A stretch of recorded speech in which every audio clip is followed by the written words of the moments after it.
All right, folks, we have a great guest back with us. We remember speaking with Rev Shafie before, and Majed is back with us again. We have so much to talk about. We talked a lot about his testimony and Islam and stuff last time, and of course now it's finally making some headlines with the tragic situation overseas. And how are you doing, Reverend? How are things? I'm doing well. Let's jump right to some of the headlines, and I think the one thing I wanted to start with, and I know I've been talking about this, but I want to get your experience. I know you were an Egyptian-born Muslim. You converted to Christianity, endured incredibly horrific persecution. Now with Islamic State, what is the caliphate, and how is that different than some of the other Islamic factions that we've seen in the past? Well, caliphate is basically everything by the Sharia law. There is no space, for example, for minority. The minority there will be given three options: to leave, or to pay extra tax, or to convert to Islam, or basically to be killed. Right. Caliphate means that there is only one Khalifa, and he is basically the descendant of the Muslim, of the Prophet. He is basically the follower of the Prophet, and is the most extreme religious shape you can ever imagine, and rules and the regulation. Caliphate, as well as mean a state, is a state with the finance, with the economic, with the system. So they are basically trying to control the whole population. Now, immediately when this is happening, your major two victims immediately is women's rights and the rights of the minority. This is immediately what you see. Mm-hmm. Well, and the one thing I want to get to, because you're hitting on what I've been talking about, I think I rock some boats. So I said this is not a terrorist group by traditional definition. This is different than what we've seen with Al-Qaeda, Al-Nusra, what we see in the Horn of Africa, in Yemen, Somalia, those kinds of things, because, as you say, they're trying to set up infrastructure. Their goal is to control northern Iraq, northern Syria. We see the same thing happening in Nigeria with Boko Haram, and their agenda is different because it's a more of a long-term establishment, and hence the term Islamic State compared to some of the other groups. Not only that, their main goal is taking over the world. Right. Well, right. Okay. And this is the truth. Like if we're talking about Sharia law in Saudi Arabia or in Iran, it's contained in Saudi Arabia. It's contained in Iran. But Caliphate is mean taking over the world, controlling the world. That's basically what Caliphate means.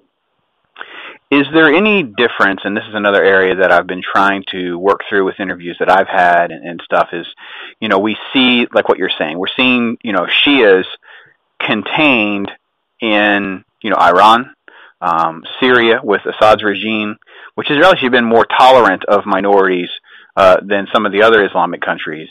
But with the Sunni faction, we see a constant surge of this extreme ideology and adherence to Sharia law, and of course now we see this faction. What is the difference of the different kinds, and how do they see the world differently? How the Muslims in this group, so like in ISIS, how they see the world differently? That's what you mean? Yeah, like the Sunni versus Shia. There's really not Shia as part of this ISIS movement. Really, this is pretty much a Sunni movement, correct? ISIS was created basically to destroy the Shia influence in the Middle East. That's what the sole purpose of ISIS. Okay. How is that different from the let's say Hamas group? How are they different from their approach? Is it more because Hamas is just obsessed with Israel, or is it more of just like, well, that's just their obsession today? Hamas group is more. Hamas group, its soul is basically Palestine, is Jerusalem, is basically to control, to take over the Israel and destroy the Jewish nation, and to kill most of the Jews and so on and so forth. So this is the sole purpose of Hamas, for example, is what we call it a fighter resistant of the Jewish occupy in Palestine. That's how they would describe themselves. They are resistant. So their sole purpose is basically fighting Israel and killing all the Jews, literally killing all the Jews in the war in Israel. But Khalifa is different. The ISIS is basically taking over the world, as I indicated previously. What is the difference really between Hamas and ISIS? There is no big difference. Even with Hezbollah, which is a Shia group, what's the difference between Sunnis and Shias? For us, there is no big difference. For them, there is a big difference with their ideology. But for us, it's the same ambition, it's the same evil, it's the same damage that they want to do to the human being, it's the same violation of human rights, it's the same war crimes that they will be committing. There is no really big difference between all of these groups. The group that is in control of Iraq, I want to keep Assad separate first. In Iraq, for instance, obviously they're going to mobilize the Sunni population that felt like they were oppressed anyway. Are we going to see more influx of Sunni supporters from other countries to help ensure that this sort of has a good foothold? Or are we going to see the other Sunnis sort of kind of leave them and let them just kind of, we'll see what happens to them? Well, you need to understand that ISIS, when they enter Iraq, ISIS entered Iraq with 1,500 to 1,500 fighters. Wow. This is a very, very, very small group of fighters. Mm-hmm. How did they were able to take half of the country in few days, include the largest city? It's because the Arab Muslim Sunni tribes held them and invited them to come to fight with the Shias. Because in the reality, Maliki government, the prime minister of Iraq, the Maliki government, for many, many years, was persecuting and discriminating the Sunnis. So the Sunnis wanted to do something different. So they wanted to stand against the Shia persecution. So that's when they invited ISIS to take over. So ISIS cannot do this alone. Right. ISIS does have an acceptance within the Muslim Sunni groups, and we can see that even fighters, foreigner fighters from Canada, from the United States, from Europe, especially Europe, coming from all over the world, to fight side by side with ISIS. How this has happened? How we can get 20 years old, basically lives in the United States in the freedom, prosperity, to leave all of this to join ISIS, because they are the message that they are promoting is the message of equality, is the message of the caliphate, the Islamic dream, that they are all united, they take over the world, is their dream. So that's why they are very accepted within their community. So is there a way with your group, One Free World International and other human rights groups, is there even a way to make a safe haven in something like Iraq at this point? I mean, for Christians in particular, which is extremely small. We have the Kurdish population there in the northeastern side. At what point is there a tipping point where they're really not even safe at all? It's almost like to the point where it would be better to try to evacuate them somewhere else. And if that is the case, where do they even go? Well, right now, I just came back. I don't know if you know this or not. I just came back from Iraq 2 days ago, actually. Right. And I was with the delegation of Canadian Member of Parliament that I took with me. I was the head of the delegation, and we went to see refugee camps where Christians and the Yazidis and other minority was persecuted, and they are in refugee camps. We went to the front lines. We met with the Peshmerga, which is the Kurdish troops.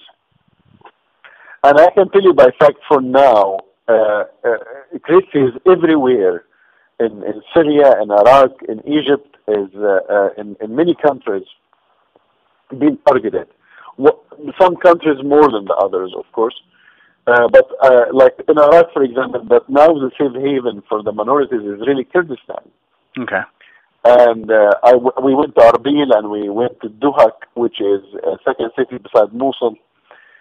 We went to see the situation of the refugees, and really you have to cooperate with governments like Kurdistan. They are not perfect, but they are not ISIS. They can protect the minorities. We have to protect this safe haven areas. But the most important thing here is, as an international society, we have, for example, to help Kyrgyzstan to be an independent country, or we have to create a safe zone to the minorities. So many of the minorities, when we went to the camps, they asked actually to have a peacekeeping missions from the UN, like a foreigner, Westerner soldiers that would be able to protect them under the umbrella of the UN. And this is something that they can do. One of the issues as well that I believe that we can help to destroy ISIS. See, everybody thinking and focusing only on the military solution. I need to tell you something, it's not the only military solution that we have.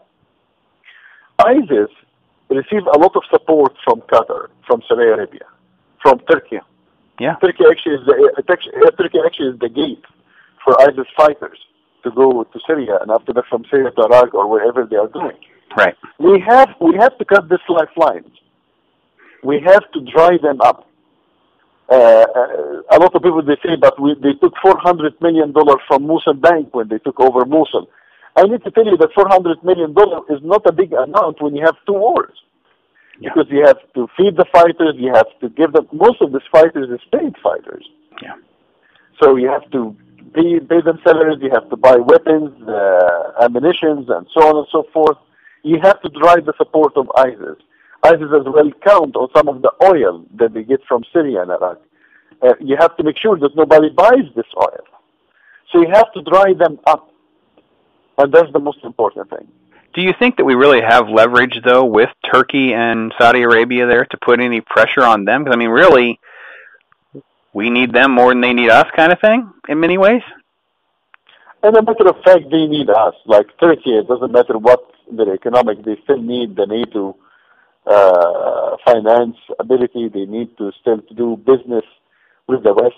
Saudi Arabia, as much as we need to buy from them the oil, they need to sell it to us. That's true. Because without selling it to us, they have no economic. Their whole economic based on the oil.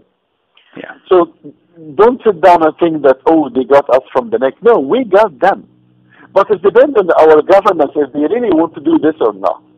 Mr. Obama prefers to sit down with the Iranians and start a peace agreement with the Iranians or whatever he's doing with the Iranians than to sit down with the king of Saudi Arabia and tell him enough is enough.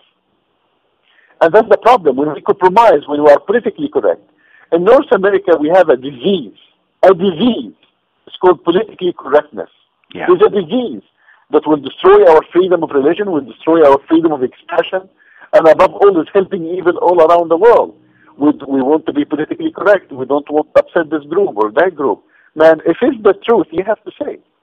You have to say. Doesn't matter what. So that's what we're facing right now, and that's where we are right now.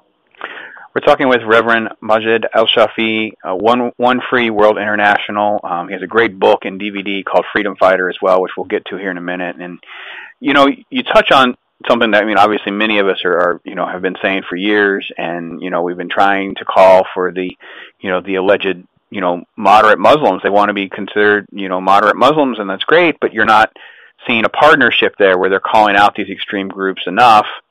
And, many of us fear, and we've seen because of political correctness, as you say, because of our lax immigration policies, those kinds of things, that we have pockets of, increased Islamic State supporters here in the States. What is your opinion of that? I mean, how much proof do you see in that, or is that much more hyperbole that comes out of the media? Well, let me put it this way, and I will be extremely polite about it. To the best of my, I will not be politically correct, but I will be polite. The worst dilemma that's facing Islam as a faith, as a religion, as a belief, is not the rising of the extremists, is the silence of the moderate Muslims. Yeah. The worst, let me repeat this again, the worst dilemma facing Islam as a religion is not the rising of the extremists, but the silence of the moderate Muslims. Why are you silenced? They tell you, oh, the extremists hijacked our religion. ISIS is not really presenting our religion. ISIS is like terrorist group. Terrorist does not know religion. With all due respect, no, they are Muslims, and they say that they are Muslims. Now, as a moderate Muslim, your your main job to fight this extremism and to tell them, no, you cannot do this to the Christians. You cannot do this to the Yazidis. You cannot do this to the Ahmadiyyas. You cannot do this. You cannot hate America. You cannot cut their head off like this in the TV. They have to fight the extremists. They have to be the first people to fight the extremists. But sadly, the moderate Muslims choose to be silent, and if you are silent, you are a partner in the crime. End of the end of the discussion. Yeah, absolutely, and it really is kind of a sad state that we've kind of gotten to, post 9/11. I mean, really, there was so much fear of, as you say, the evilness of political correctness. You can't call out true risk, true evil, because of how you'll be labeled, and we've seen it just continue to spiral out of control. And I have to tell you, I'm very concerned that we're so far down a slippery slope. I don't know how much worse things get before they can kind of be righted, because of our administration has dug such a hole for us, our military approach, our diplomatic approach. And this is not the only fire in the world. Someone asked me recently about this, and obviously we're talking about Russia. You talk about the situation in North Korea and China even. It's just awful stuff. So I want to get to your freedom fighter and your organization, because the one thing that you touched on very early on, I want to go back around to, and that is the worst part of the extreme Islamic culture has to be the oppression of human rights, especially women's rights, religious minorities, especially Christians, and really, I'm gonna add, just as part of human rights, just sex trafficking, the human trafficking that goes along with it. And with that, of course, I've been covering Boko Haram now for 5 years, and the stuff that goes on is just so underreported that it's just shocking. So talk about your group, what you do, and what you think we can do. Well, right now, the most important thing that we have to bring all of this to our politician attention. Yeah. We have to raise the issue of the freedom of religion. We have to raise the issue of the persecution of the Christians and other minorities. When you see a disaster like this, you have two options. You can be part of the problem, or you can be the heart of the solution. It is crucial that we stand up and we speak up about the crimes that are taking place. It's crucial that we use our vote in every election to bring the proper government that will give attention to these issues. But it's also more important that we put pressure on our government to connect the aid and the international trade to the improvement of human rights in these countries, in these nations. So I will give you more aid, and I will do with you more international trade if you respected your human rights on the ground. And if you didn't, I will give you less aid, and I will do less business with you. Connected with each other. Human rights has to be connected to the international trade and to the international aid. Without it, we lose the way. Not everything can be solved by war or by machine guns. Some things can change actually faster if you hurt them, if you hurt their economic. Absolutely. And that's what we're hoping for. Yeah, if you hurt their wallet. I mean, obviously we talk about this on an individual basis all the time, right? I mean, you want to support certain groups or certain businesses, or you want to avoid certain groups or businesses based on your personal belief systems. And we as Americans want to stand for freedom, but we still do business with countries that won't improve their human rights and do the things that will improve freedom. So, well, what other area do you really kind of have your eye on in this area? I mean, obviously I mentioned North Korea and China. What other area of the world right now do you think is sort of kind of underreported on? Well, I would say, as you said, China, but you really, China is one of the biggest violators of human rights of all. Yeah. But nobody has ever mentioned China. I would say China, I would say China. Where? China would be the worst. Yeah. Obviously, the Venezuela. There's a lot of persecution and killing happening in Venezuela, and nobody also is talking about that. Yeah, we don't talk about South America much anymore, especially since Hugo Chavez passed away. It seems like we suddenly just now ignore how oppressed people are in South America. And you know what? People in Venezuela is getting killed every day. Yeah. People is fighting this the new president, and nobody's talking about it at all. Like, you can speak about Ukraine all day long, and nobody will get tired. But it's not only Ukraine; there is more. Yeah. But I would say Venezuela is not part of our radar. I would say China, definitely. But that's maybe one or two of the countries that I can think of right now. Fantastic. Reverend Majed al Shafie, he is One Free World International. Great book. You got it. There's a DVD as well. I don't have the DVD. I have the book. But Freedom Fighter, fantastic stuff, and it's always great talking with him and understanding. We have to send you the DVD. Send us your address, and we'll send you the DVD. All right, I'll do that. That'll be great. We'll get that, and maybe we can organize a screening in our area too to try to enlighten people a little bit, because we got some pastors and stuff. I think I'm still trying to fight to get on board with some of the stuff, to the realization of how far down we are on this road of problems and persecution all over the world. And I mean, it's like you mentioned Iran. We still have, Pastor Saeed is still there, and his name doesn't get mentioned by the, we kind of throw it around when it's convenient, but we won't really do what needs to be done. So it is great as always to talk to you. We need to schedule this more often, and God bless you, my friend. Safe and Godspeed. God bless you. Thank you so much.